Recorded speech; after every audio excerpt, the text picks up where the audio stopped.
Гэтую шэрую ніву у акрузе ведае кожны. Для Тамары Кудан аўтамабіль даўно стаў другім домам і мабільным офісам адначасова. Тут за рулём яна праводзіць амаль увесь дзень, асабіста правяраючы кожны метр сваіх тэрыторый. Зараз на парадку дня будучы ўраджай. Кіраўнік упэўнена, ніякія справаздачы не заменяць асабістага маніторынгу. Ёй важна самой убачыць, як ідзе праца і пагутарыць з людзьмі ў полі. І калі сёння працоўныя працэсы ідуць як па масле, то пачатак шляху Тамары Кудан быў выпрабаваннем на трываласць. Пасля аварыі на ЧАЭС будучыня гэтых месцаў здавалася туманнай. Многія з'язджалі ў пошуках бяспекі. Вырашальным момантам, які даў сілы працаваць далей, стаў візіт прэзідэнта. Асабіста прыехаўшы на Брагінскую зямлю, кіраўнік дзяржавы запэўніў, гэтым раёнам жыць. Когда приехал Александр Григорьевич, и он посетил деревню Савичи.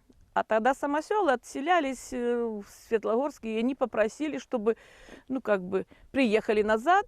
Ну и, естественно, не хватало техники. И он тогда им сказал, что Брагину быть, и вы тоже. И я вам помогу. И первая помощь пришла в виде комбайна «Лида». Представляете, какое это было этим людям, радость какая. На мяжы стагоддзяў, калі пісалася новая гісторыя аграпрамысловага комплексу Брагіншчыны, ў залаты фонд яе імёнаў трывала ўвайшла дынастыя Кудан. Побач з Тамарай Сямёнаўнай заўсёды было надзейнае плячо мужа Пятра Михайловича, які таксама прысвяціў сельгасвытворчасці лепшыя гады свайго жыцця. Адразу пасля вяселля ў 1987 годзе яны падымалі гаспадарку ў самыя няпростыя часы. Сёння праз 40 гадоў пасля аварыі на ЧАЭС муж і жонка з упэўненасцю кажуць, адзіны дух і агульная вера ў справу дапамаглі адрадзіць жыццё там, дзе калісьці многія паспяшаліся паставіць крыж. Построили большой дом культуры, современнейший. Там было и правление колхоза, и библиотека, и почта, и ряд учреждений таких.